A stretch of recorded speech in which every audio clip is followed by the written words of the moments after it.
Olá, estamos de volta com mais um programa do Propaz Além Digital aqui na TV Cultura. Esse programa que é uma parceria entre a Seduc, Propaz e a Cultura Rede de Comunicação. Hoje nós vamos começar com uma aula de História. O professor Miguel Alves vai falar sobre a transferência da família real portuguesa para o Brasil. Em seguida, 2 aulas de Química com o professor Roberto Macaro. Ele vai falar sobre cálculo estequiométrico. Então tenham todos uma ótima aula. Olá, rapaziada. A nossa aula de hoje vai ser sobre a transferência da família real portuguesa para o Brasil. Um dos assuntos mais interessantes de estudar para o Enem. A aula de hoje vai falar sobre um grande personagem da história chamado Napoleão Bonaparte e as decorrências de seus atos para o mundo e para o Brasil. A gente começa falando um pouco sobre como o Enem te cobra esse objeto do conhecimento a partir de suas competências e habilidades.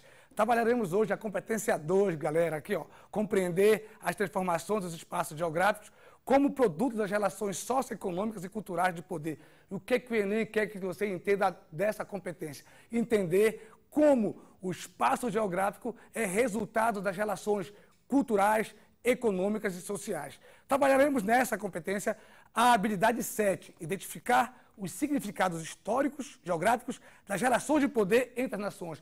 A aula de hoje tem a ver com o quê? As grandes nações disputando o poder e transformando o espaço geográfico e transformando as vidas das pessoas, principalmente no que tange a nossa história brasileira. Ok, galera?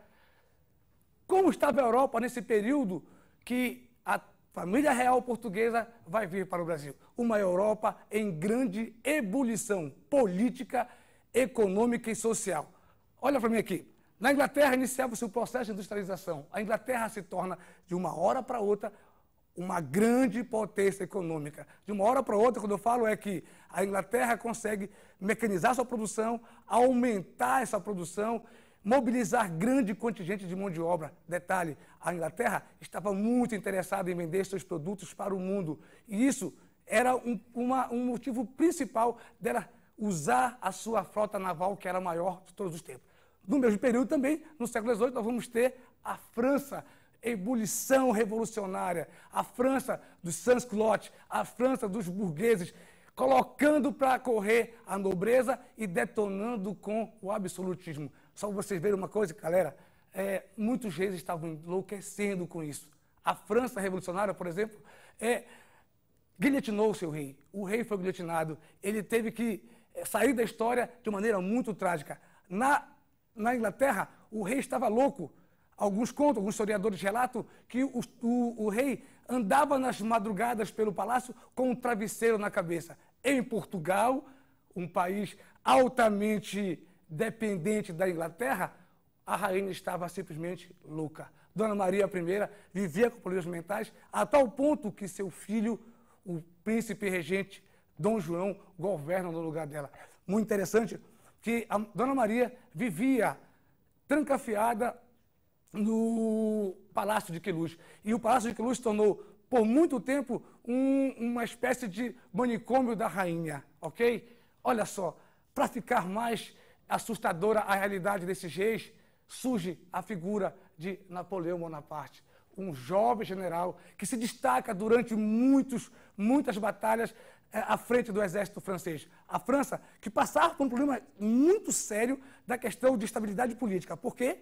Porque a burguesia, em confronto direto com a nobreza, sempre complicava a situação econômica do país, a situação social do país. O que aconteceu?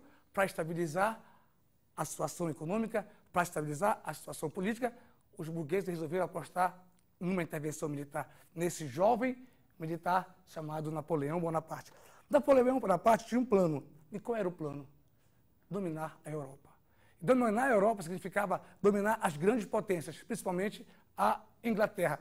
Acontece que Napoleão Bonaparte não conseguia invadir a Inglaterra. Ele conseguiu expandir-se pela Áustria, pela Prússia, entrou na Rússia, mas os ingleses eles não conseguiam invadir. Então, o que ele fez? Ele criou, em 1806, o que nós vamos chamar de bloqueio continental. Observe aqui comigo, percebe-se que o bloqueio continental é essa linha imaginária que Napoleão Bonaparte criou para isolar economicamente a Inglaterra. A ideia de Napoleão Bonaparte era asfixiar a economia inglesa, fazer com que os ingleses, de fato, se ajoelhassem em torno de um grande general. Acontece que os ingleses não aceitavam isso. E o que aconteceu? Eles continuavam em confronto com a França, e a França fechou todos os portos, fechou todo o seu comércio. Napoleão Bonaparte, com o bloqueio continental, determinou que o país que negociasse com a Inglaterra seria invadido. Acontece que Portugal, que é nosso objetivo agora, Portugal vivia numa situação muito complicada. Franceses e ingleses pressionavam Dom João. Os franceses diziam, isole a Inglaterra, não faça comércio com a Inglaterra. Os ingleses diziam, se você fizer comércio com a Inglaterra, você vai ser invadido. Resultado, França faz um acordo com a Espanha, chamado de Tratado de Fontainebleau.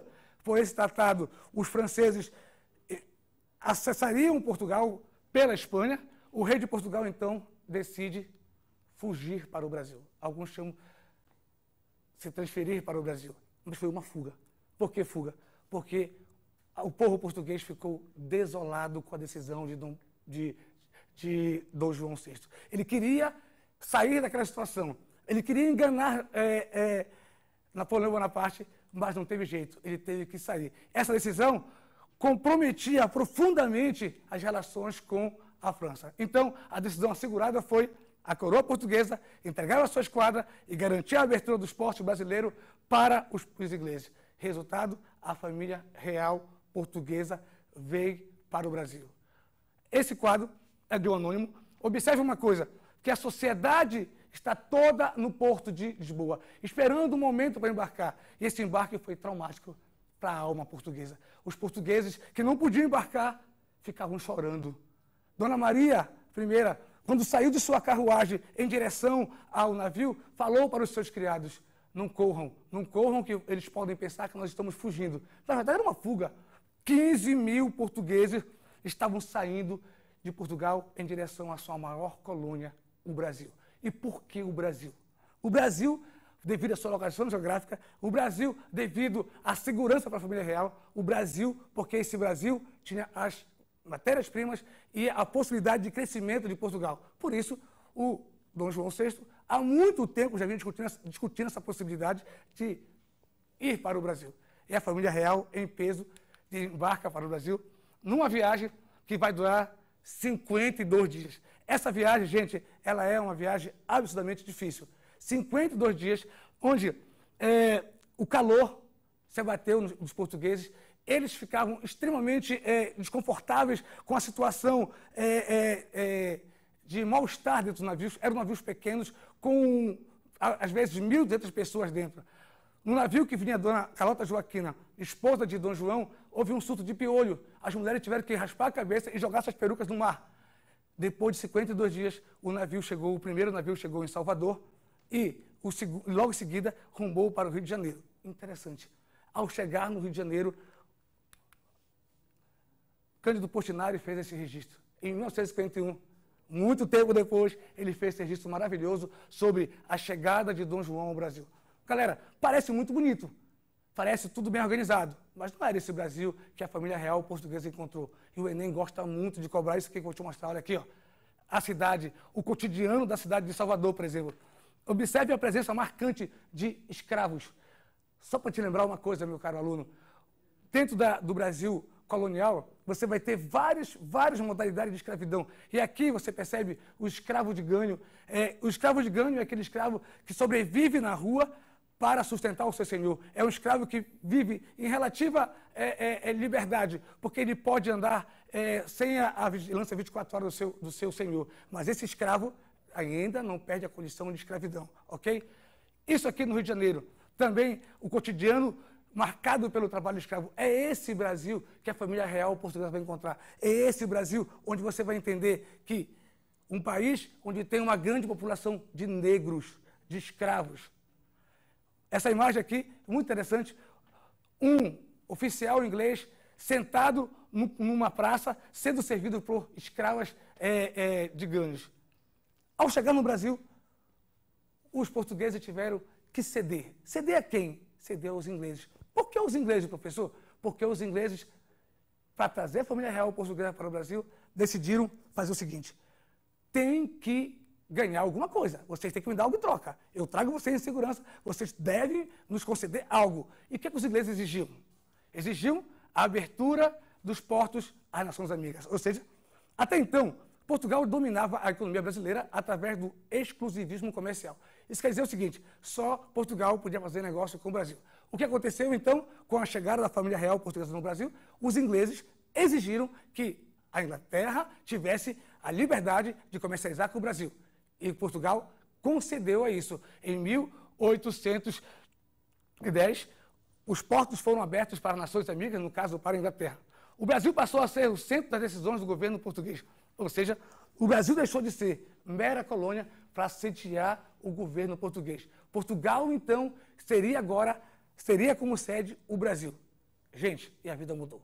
A partir dessa presença portuguesa aqui, o Brasil mudou. Outra coisa, os ingleses resolveram assinar com os portugueses o Tratado de 1810. Esse Tratado de Comércio e Navegação, que vai dizer o seguinte: os ingleses vão pagar 15% sobre produtos trazidos da Inglaterra para o Brasil. Os portugueses, 16%, e outras nações, 24%. Com o Tratado de Comércio, gente, presta atenção muito bem no que eu estou dizendo para vocês. Com o Tratado de Comércio, os portugueses vão ter os ingleses vão ter, desculpem, todos os privilégios alfandegários e tributários aqui no Brasil. O outro Tratado de Aliança e Amizade, esse tratado ele é interessante porque ele garante a liberdade religiosa aos ingleses, ele garante que os ingleses não vão ser julgados por cometer crimes por autoridades portuguesas, eles vão garantir que os ingleses tenham todos os direitos respeitados aqui no Brasil. E também, que é fundamental para o Brasil, os tratados permitiram a liberdade de produção manufatureira no Brasil. Até então, o Brasil era proibido de ter qualquer tipo de produção manufatureira. Essa possibilidade, essa liberação para se produzir manufatura no Brasil gerou uma situação bem interessante, porque, aparentemente, os brasileiros poderiam ter direito de produzir manufatura, coisa que não aconteceu, porque, de fato, quem dominou o mercado brasileiro foram os ingleses, que abarrotaram os comércios brasileiros com produtos vindos da Inglaterra. Outra novidade: ao chegar no Brasil, Dom João se estabeleceu no Rio de Janeiro, e ele teve como pontapé inicial modernizar a cidade. Modernizar a cidade de que sentido? As ruas foram pavimentadas, as ruas foram melhor iluminadas, e também, para modernizar a economia, foi criada a Casa da Moeda, no Banco do Brasil, o Horto Botânico, o Teatro Real, a Imprensa Régia, a Academia Real Militar, a Academia de Belas Artes, a Biblioteca Real e o Museu Real. Gente, isso aqui mudou completamente a história da cidade do Rio de Janeiro e do Brasil. Porque, a partir desse momento, esse Brasil teria um banco, teria uma produção da sua própria moeda, esse Brasil teria o Teatro Real, para cá vieram artistas da Europa, esse Brasil teria agora uma imprensa régia. Aí pergunta: qual é a grande novidade da imprensa régia aí? É que as pessoas vão ter a possibilidade de produzir. Por exemplo, é nesse contexto que surge o primeiro jornal no Rio de Janeiro, chamado A Gazeta do Rio de Janeiro. E esse jornal ele é importantíssimo para divulgar as ideias que rolavam na Europa. A Academia de Belas Artes foi criada e foi incentivada a vinda de artistas da Europa, principalmente da França. Para cá vieram grandes artistas que estimularam a produção de arte no Brasil. Outra coisa fantástica foi a criação da Biblioteca Real e o Museu Real, que não existia no Brasil. As bibliotecas eram muito pequenas e, quando a família real veio para cá, vieram também grande quantidade de livros. Outra coisa bem importante, outro detalhe bem importante, foi a criação dos cursos superiores. Esses cursos superiores foram fundamentais para formar a elite, ok? Então, gente, a transferência da família real portuguesa para o Brasil gerou, então, grande transformação no Brasil, grandes transformações econômicas, políticas e sociais. No mais, eu desejo a vocês uma boa prova do Enem, um estudo bem interessante e foque bastante na história do Brasil, ok?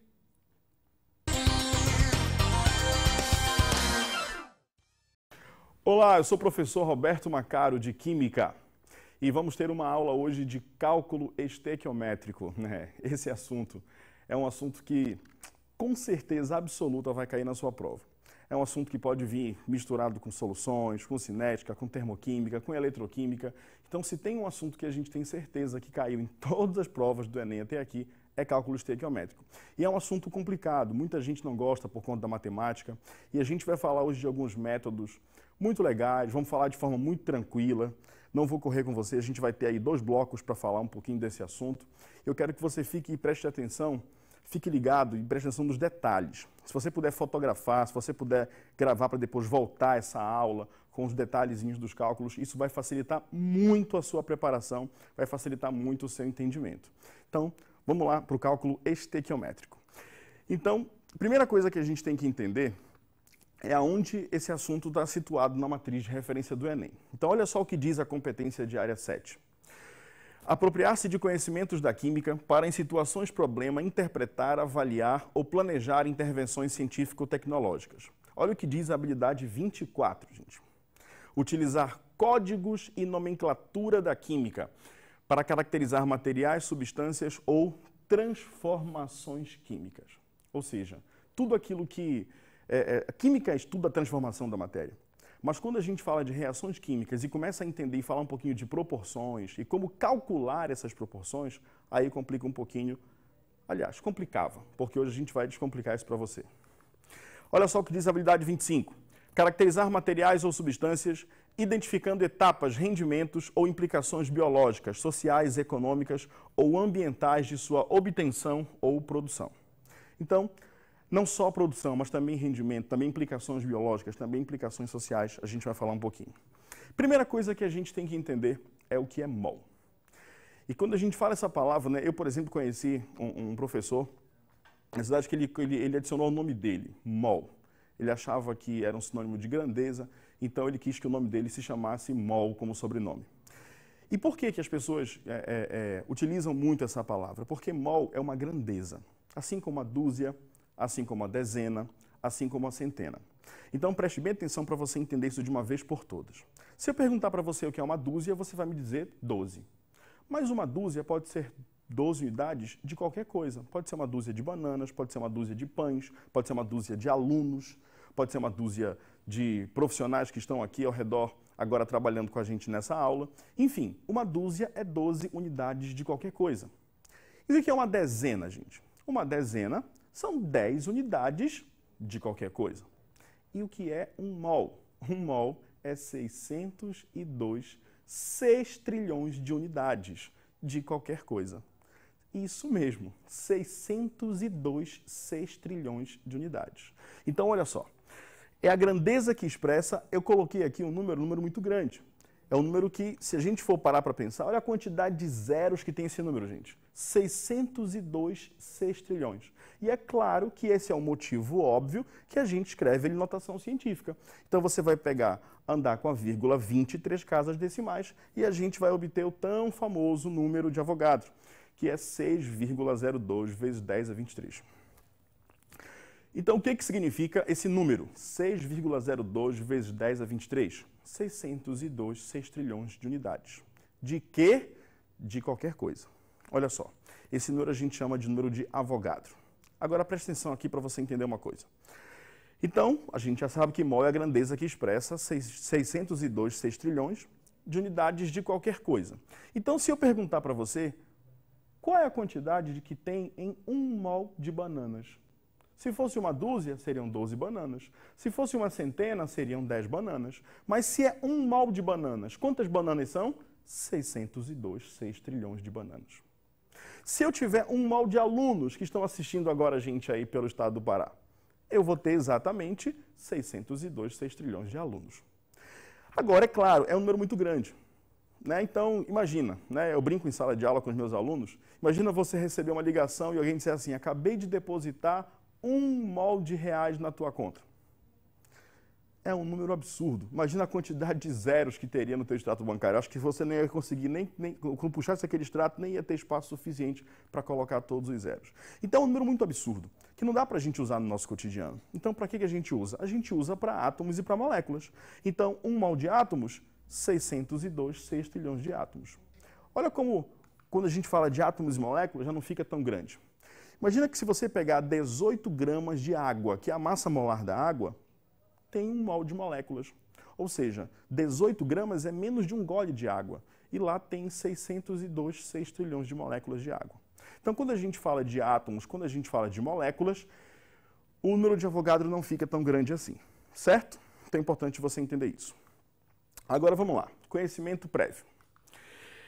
1 mol a gente pode escrever, pode usar para representar massa, ou seja, se toda vez que você pegar um composto e calcular a massa molar desse composto, somar as massas atômicas, você vai ter a massa de 1 mol desse elemento. Acabei de citar o exemplo da água. A água, se você calcular a massa molar da água, ela dá 18 gramas. Então, se eu pesar exatamente 18 gramas, eu vou ter 1 mol de moléculas de água. Isso vale para qualquer composto. Claro que cada composto vai ter a sua massa molar. Mas eu posso representar 1 mol em volume. Agora, presta atenção. Volume, geralmente, e a gente só vai falar desse caso, desse tipo de volume hoje, que é quando a gente está no volume nas CNTP. O que é CNTP? Condições normais, temperatura e pressão. Isso quer dizer que a temperatura é de 0 graus Celsius e a pressão é de 1 atm. Só que alguns autores já estão trazendo o CNTP com a temperatura de 0 graus Celsius, mas a pressão não de 1 atm, mas convertendo em 100.000 pascais. Então você vai encontrar dois números para volume molar dos livros atualmente. Então você vai encontrar o 22,4 litros, que já é calculado pela equação de Clapeyron, e o 22,71 litros. Então, geralmente, quando você for resolver uma questão, ele vai dizer para você essa massa molar ou vai te dar parâmetros para você calcular. Hoje, especificamente na nossa aula, a gente vai usar o mais usado. A gente vai usar o que mais vem nas últimas provas, que é esse número que é 22,4 litros.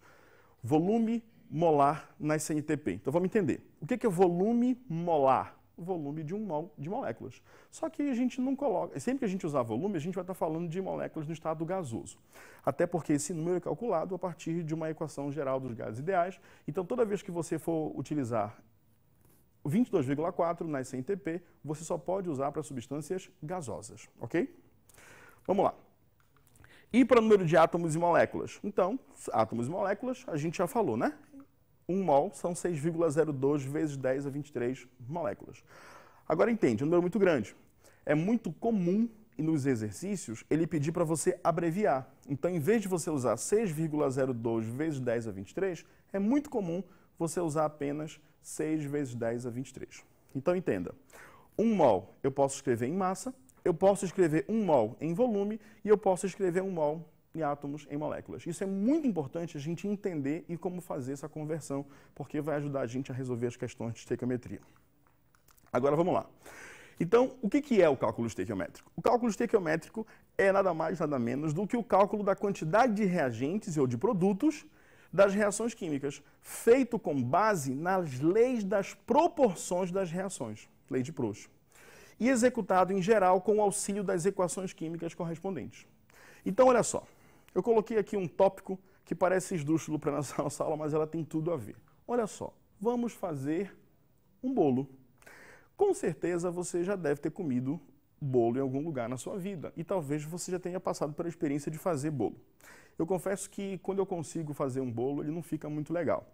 Mas, geralmente, quando a gente está dando essa aula, né, para os alunos de sala de aula, sempre tem um aluno com uma receita mirabolante e ele colabora muito com essa aula. Mas vamos fazer uma receita muito simples aqui.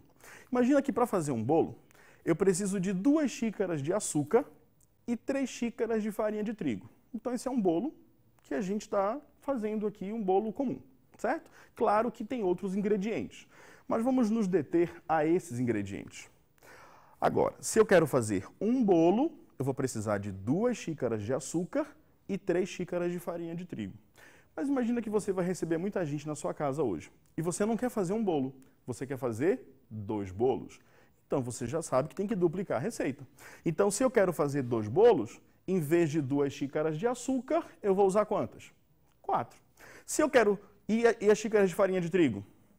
6 xícaras, ou seja, e assim vai. Se eu quiser fazer 3 bolos, 4 bolos, eu vou aumentando, vou dobrando a minha receita. Isso aqui, gente, é estequiometria. Ou seja, proporções. perceba que os ingredientes não podem aumentar aleatoriamente. Se eu fizer um bolo com 2 xícaras de açúcar e 3 xícaras de trigo, eu não posso fazer 2 bolos com 8 xícaras de açúcar. Não vai ficar o mesmo sabor, não vai ficar a mesma coisa. Para eu manter o mesmo padrão, para ser o mesmo sabor, para ter a mesma receita, eu preciso seguir a mesma proporção.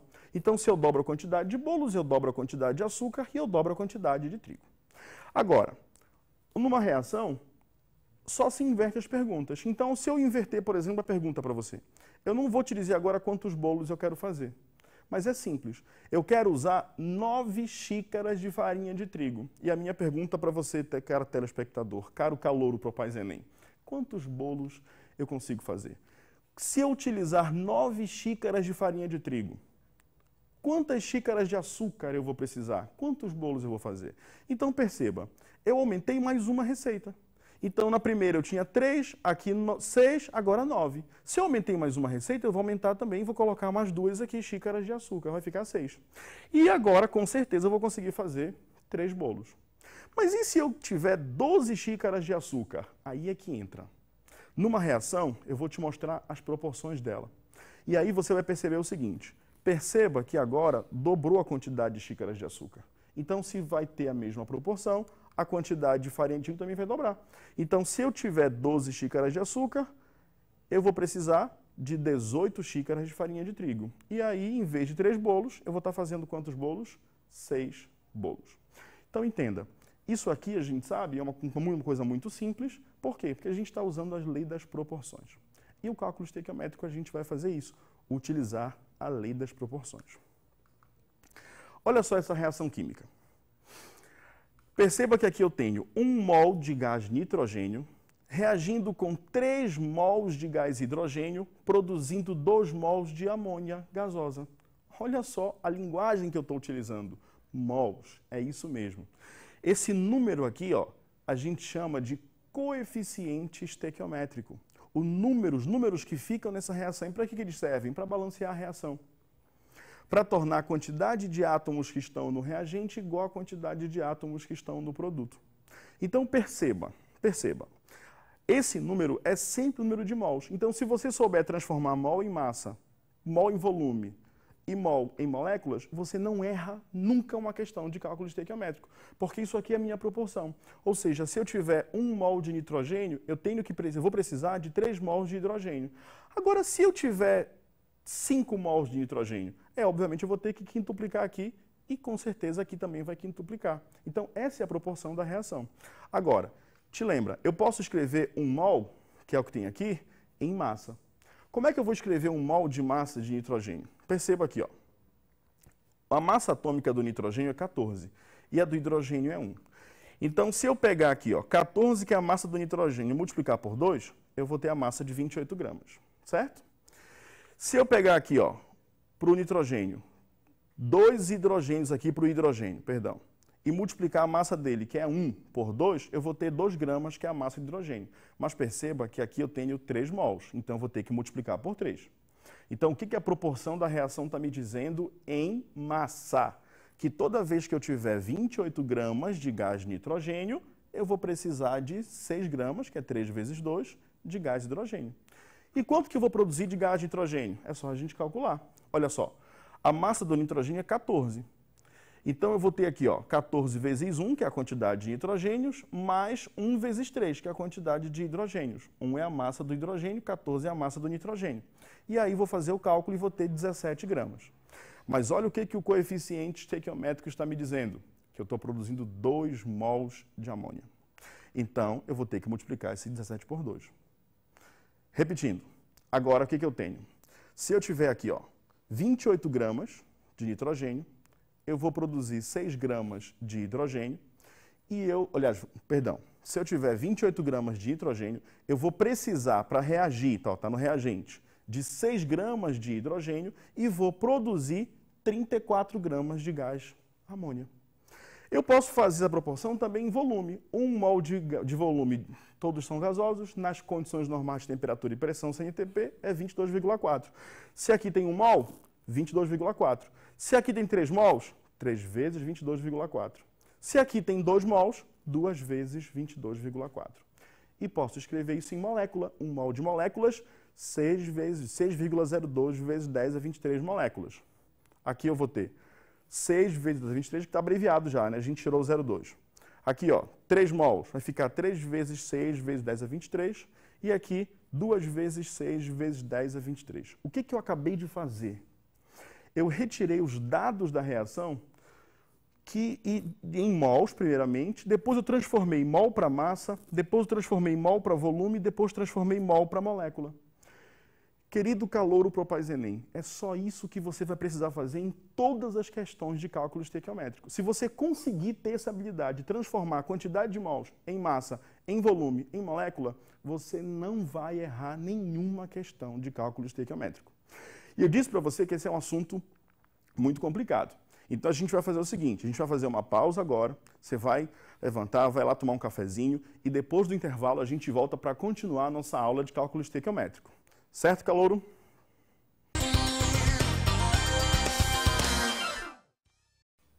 Bom, voltamos do intervalo, vamos continuar a nossa aula de cálculo estequiométrico. Então, antes do intervalo, eu estava mostrando para você como converter o mol. Olha só que expressão legal, né? Converter o mol. Gente, é o segredo. Se você entender como converter o mol, você resolve qualquer questão e eu vou te mostrar isso como agora. Então, só recapitulando o que a gente estava falando antes do intervalo. Eu peguei uma reação química e olhei para os coeficientes estequiométricos. Depois a gente pegou e colocou aqui, ó, 1 mol, 3 mols, 2 mols. Transformei isso para massa, transformei isso para volume, transformei isso para molécula. Então, isso é muito importante na hora de resolver uma questão. Olha só, passos para a resolução. Primeira coisa que você vai fazer, você percebeu que a reação, a reação tem que estar balanceada. Então, não dá para fazer uma questão de cálculo estequiométrico sem balancear a reação. Então, não esqueça disso. Primeira coisa que você vai olhar é se a reação está balanceada, ou seja, se estão com os coeficientes estequiométricos. Via de regra, as reações têm vindo balanceadas na prova, mas não confia nisso. Olha para a reação e vê se está balanceada tudo certinho. Segundo passo, colocar na primeira linha, embaixo, né, da reação, tudo aquilo que foi dado e tudo aquilo que foi pedido. Geralmente ele vai te dar um dado e um pedido, ou vai tentar te confundir com outros dados. E aí você vai ter que ler a questão com calma para poder interpretar o que ele está pedindo de fato. Então, primeira linha da tua resolução, você vai colocar o dado da questão e aquilo que está sendo pedido. Você vai já entender que a gente vai já resolver uma questão. Terceiro passo, você vai colocar na segunda linha o mol convertido, aquilo que a gente acabou de fazer, certo? E importante, sempre a gente vai ter mesma grandeza na mesma coluna. Ou seja, que eu mostrei para você anteriormente, eu posso escrever um mol em massa, aí eu vou ter que calcular a massa molar. Eu posso escrever um mol em volume, aí um mol em volume, se for CNTP, 22,4 litros, e um mol de moléculas, que vai ser 6,02 vezes 10 a 23. E aí fica atento, a maioria das questões ele coloca lá um dadozinho, considere o número de Avogadro igual a 6 vezes 10 a 23. Se ele fizer isso, você faz com esse número. Agora, não use o 6 vezes 10 a 23 se não tiver essa informação na reação. Te lembra que o número de Avogadro é 6,02 vezes 10 a 23, ok? E, por último, calcular a regra de 3. Então, vamos lá. Bora para uma questãozinha aqui, ó. Olha só esse exemplo. Determine o volume de gás oxigênio consumido nas CNTP, já sei que eu posso usar o 22,4 litros, na combustão de 2,9 quilogramas de gás butano. O gás butano é o gás de cozinha, né? Então, olha só, aqui eu tenho a fórmula molecular do gás de cozinha e tenho a reação já balanceada. Perceba que existe aqui, ó, uma fração. Se eu quiser tirar essa fração, eu posso multiplicar essa reação toda por 2. Ficaria 12 aqui, 13 aqui, 8 e 10. Mas você pode fazer com a fração. Se eu dividir 13 por 2, dá 6,5. Eu posso usar esse valor para o meu cálculo, certo? Então fique a seu critério mexer na reação. O importante é que a reação esteja balanceada. Em qual proporção? Isso é você que decide na hora da sua resolução, ok? Então vamos ao primeiro passo, né? Então primeiro eu vou identificar o que ele está pedindo e o que ele me deu. Então vamos lá. O que ele pediu? Determine o volume. Então tá aqui, ó, eu coloquei um xizinho embaixo do volume, embaixo do gás oxigênio. Por quê? Porque ele quer o volume de gás oxigênio. Então tá aqui o gás oxigênio. Ele quer o volume. E o que ele me deu? Ele me deu uma quantidade em massa. Então perceba, toda questão de cálculo estequiométrico vai ter um dado e um pedido. Esse aqui é o nosso dado, esse aqui é o nosso pedido. Então quando eu for escrever a primeira linha, importante, se ele só falou dessas duas substâncias, não olha para essas outras. Tu só vais olhar para essas outras na hora de balancear. Depois que está balanceado, esquece, faz um xizinho para tu não querer olhar para ela e confundir e errar a tua questão. Então a gente vai olhar só para cá, porque aqui, o butano e o gás oxigênio foi o que ele pediu, o que ele deu na questão para a gente. Então vamos lá. Primeira linha, dado e pedido. Então tá aqui, Outra coisa importante, ele deu um valor em quilograma. Te lembra que 1 quilograma são 1000 gramas e 1 quilograma, posso abreviar 10 a terceira gramas. Então a gente vai tirar esse quilograma e vai colocar 10 a terceira gramas, que é a mesma coisa, tá? Então, primeira linha, dado e pedido. O que ele me deu? 2,9 quilogramas, que eu tirei o quilograma e coloquei 10 a terceira. E aqui o X, que é o que ele me pediu, o volume. Agora eu vou para a segunda linha. O que eu tenho que colocar na segunda linha?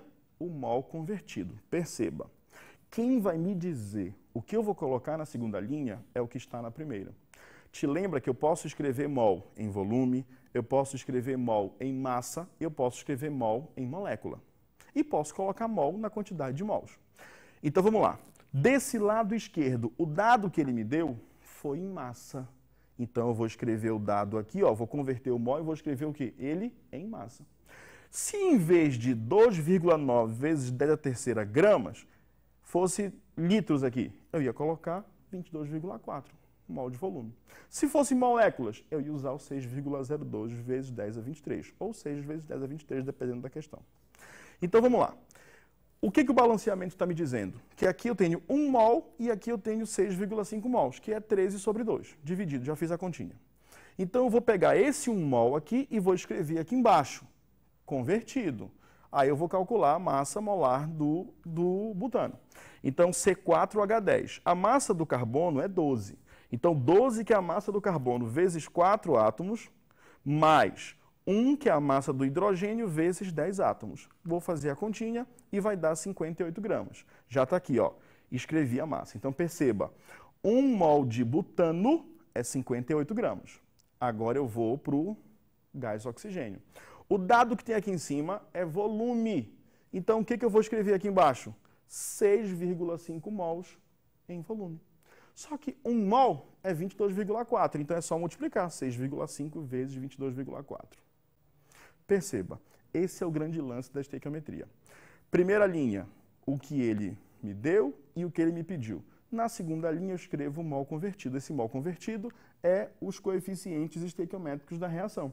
Por que aqui tem 1 mol de massa? Porque o balanceamento aqui é 1 e porque aqui em cima tem massa. Por que aqui tem 6,5 vezes 22,4? Porque o coeficiente estequiométrico aqui é 6,5. E o dado aqui em cima, o que ele está me pedindo é volume. Então eu vou colocar volume. Agora eu faço o cálculo, multiplica cruzado, faço a regra de 3, efetuo os cálculos e vou ter o resultado. Então, nesse caso, quanto deu o meu volume? 7.280 litros. Agora perceba, de gás oxigênio. Então perceba, se eu tiver uma massa de 2,9 kg de butano, para consumir totalmente essa massa, admitindo que ela não tem impurezas, eu vou precisar de 7.280 litros de gás oxigênio. Certo?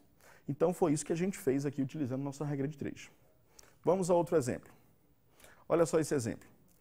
Um automóvel movido a álcool etílico produz, após um período de combustão, 89,6 litros de gás carbônico, medido nas condições normais de temperatura e pressão CNTP.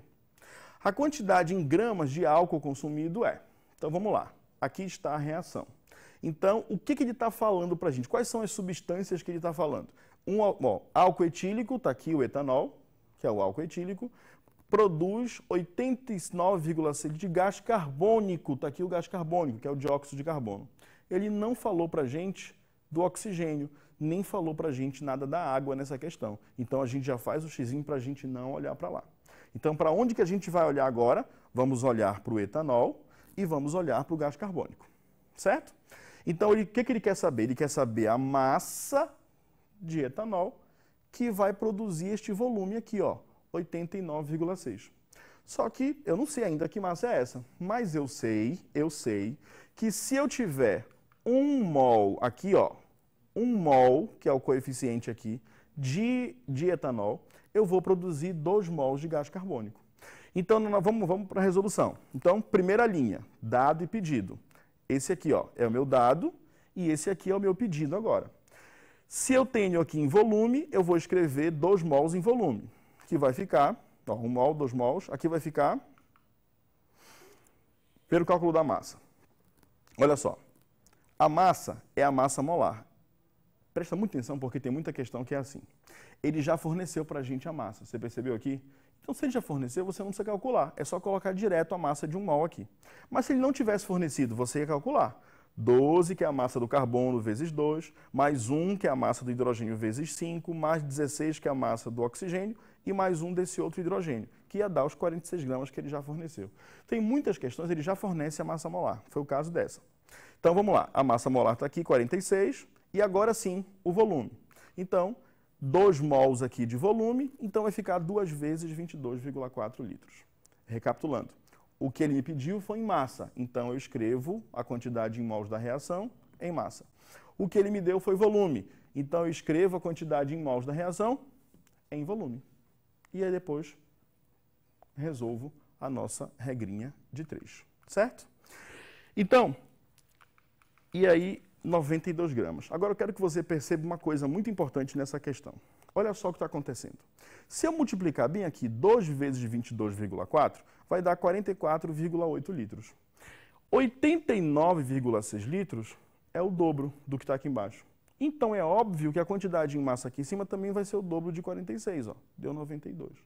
Então, muitas vezes, na hora que você vai resolver, você já percebe que é o dobro, que é o triplo, que nem é aquela receita de bolo que a gente fez no início, né? Quando você não conseguir perceber, você vai lá e calcula a regra de 3 normalmente, certo? Agora, a gente tem aí os casos especiais. Que são esses casos especiais?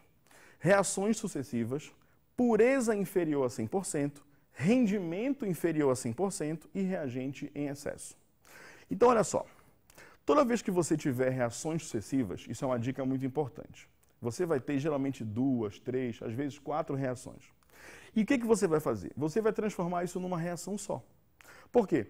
Muita gente, eu já sei resolver cálculos estequiométricos, já sei fazer a regra de 3, mas aí pega uma questão e tem 2 reações. Aí o cara te dá uma massa, um volume, ou molécula aqui do sulfeto de zinco e pergunta uma coisa aqui do gás carbônico. Essas 2 reações estiveram na prova do Enem, acho que do ano retrasado, se eu não estou enganado.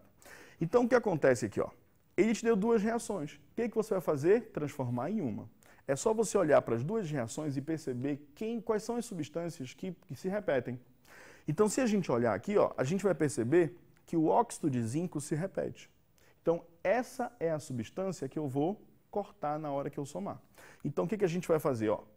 Só que para isso eu vou ter que multiplicar essa reação por 2, para poder ficar 2 mols aqui e sumir o óxido de zinco. Então, quando eu multiplicar, vai ficar desse jeito. Ó, primeira reação permaneceu igual, mas a segunda a gente multiplicou. Aqui era 1, ficou 2 o coeficiente estequiométrico. Quando não tem nenhum número na frente, a gente admite que é o número 1, né?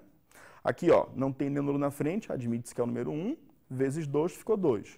1 vezes 2 e 1 vezes 2. Então, multiplicou toda a reação. Agora eu tenho 2 mols aqui a gente corta e soma. Tudo que está antes da seta a gente escreve antes da seta, tudo que está depois. Ou seja, tenho só uma reação, agora eu vou resolver a minha questão.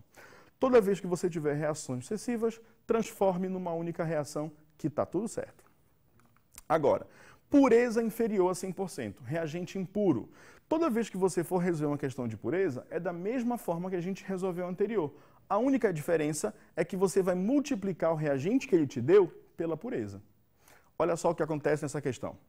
Calcule a massa de zinco obtida em quilogramas a partir de 100 gramas de esfarelita, sulfeto de zinco, com 75% de pureza. Então, aqui eu tenho a reação, 2 mols de sulfeto de zinco, 3 mols de gás oxigênio, 2 mols de monóxido, produzindo 2 mols de dióxido de enxofre, 2 mols de zinco e 2 mols de gás carbônico. Então, ele te deu aqui 100 gramas de esfarelita, só que tem 75% de pureza. Certo, gente? Então, é só multiplicar por 0,5 quando eu for colocar o dado e o pedido. Toda vez que eu colocar aqui Quando eu multiplicar esse valor por 0,75, que é justamente a pureza de 75%, eu já tenho o valor e eu posso resolver a questão agora da mesma forma.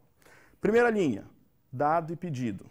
Então aqui, ó, o dado que ele me deu e a massa que ele me deu de zinco. Perceba que eu já coloquei o xizinho nas outras substâncias para a gente não olhar para ela. A reação só fala para a gente do zinco e do sulfeto de zinco. Então, se eu tenho aqui, ó, a massa e aqui massa, eu vou converter o nosso mol agora em massa. O que eu tenho na reação?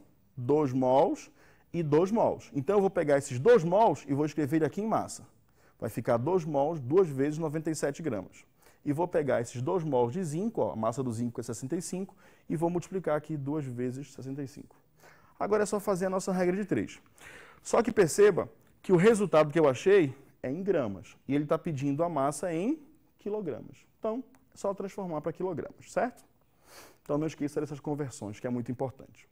Olha só, rendimento inferior a 100%. O que isso significa, gente? Significa que você esperava obter uma quantidade de produtos e você não conseguiu obter. Ou seja, o rendimento foi inferior a 100%. Isso acontece muito em indústria. Você pega, compra a quantidade de reagentes, se você queria produzir um shampoo, queria produzir um sabão, queria produzir um cosmético, e você calcula uma quantidade que você iria produzir e você não produz. Então, o teu rendimento ele não está a 100%. E aí a indústria vai criar alternativas para melhorar e aproximar esse rendimento de 100%. Mas numa questão, ele pode dizer para você que o rendimento não foi 100%.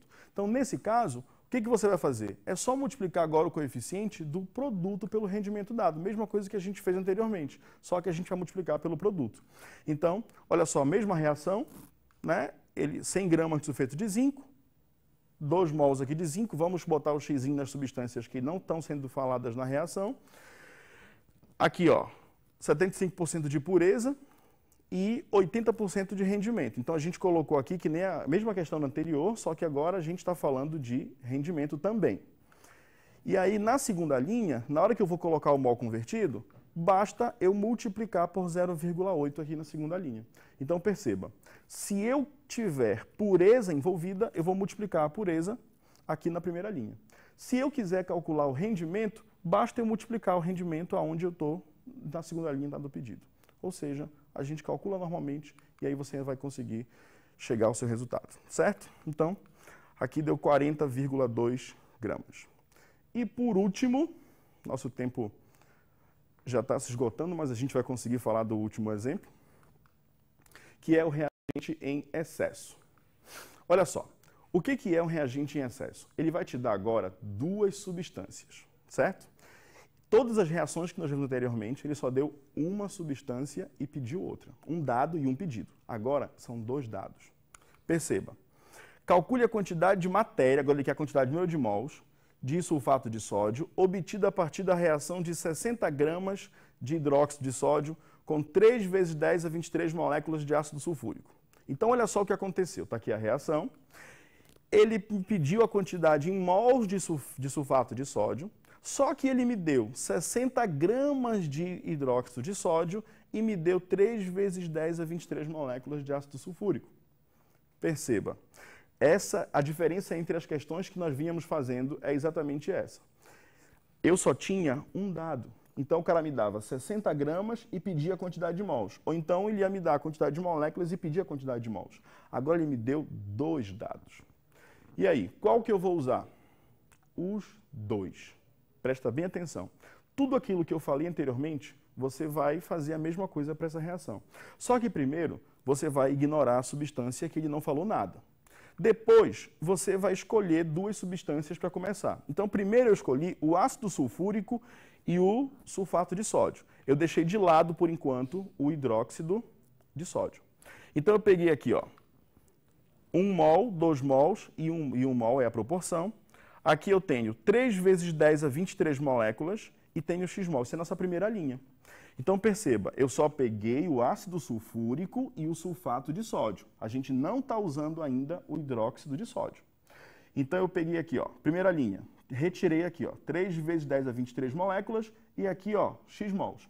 Então, eu quero saber a quantidade de mols que vai ser produzida de sulfato de sódio a partir dessa quantidade de moléculas. Esse mol eu vou escrever aqui em molécula. E aqui, como eu quero mols, fica 1 mol mesmo, certo? E a gente vai calcular. Normal, está aqui o nosso resultado. Quantos mols vai dar aqui? 0,5 mols. Agora eu vou usar o outro dado. Eu vou pegar o hidróxido de sódio e o sulfato de sódio. Vou ignorar o ácido sulfúrico. Então, hidróxido de sódio, sulfato de sódio. 60 gramas, x mols. Aqui são 2 mols, então eu vou escrever 2 mols em massa. Perceba, por que aqui eu coloquei molécula e por que aqui eu coloquei massa na segunda linha? Justamente porque aqui o que vai me dizer é a primeira linha na hora de converter o mol. Então, se aqui é molécula, aqui também vai ser molécula. Só que aqui é massa, então aqui também vai ser massa. Certo? Então, vamos lá. Você calcula e você vai achar a quantidade de mols normalmente. E aí? Aí você achou 0,5 mols e 0,75 mols. Sabe qual é o problema? Lá nas alternativas você vai encontrar os 2 resultados. E qual é a resposta que você vai marcar? Simples assim, o menor resultado. Então você vai ignorar o maior resultado e a resposta correta vai ser o menor resultado. Faz os 2 cálculos, não te bate, não te preocupa com isso. Faz os 2 cálculos e aí o menor resultado pode marcar que vai dar certo, você mata a questão, certo? Bom, eu espero que você tenha entendido, espero que você tenha compreendido, né? Foi uma aula desafiadora, porque cálculo estequiométrico envolve muita matemática, e aí o nosso tempo é um pouco curto, eu tive que acelerar um pouquinho no final, você deve ter percebido, mas eu espero que tenha dado tudo certo, e é isso aí. Eu quero agradecer a sua audiência, agradecer a sua presença e tamo aí, gente. Muito obrigado.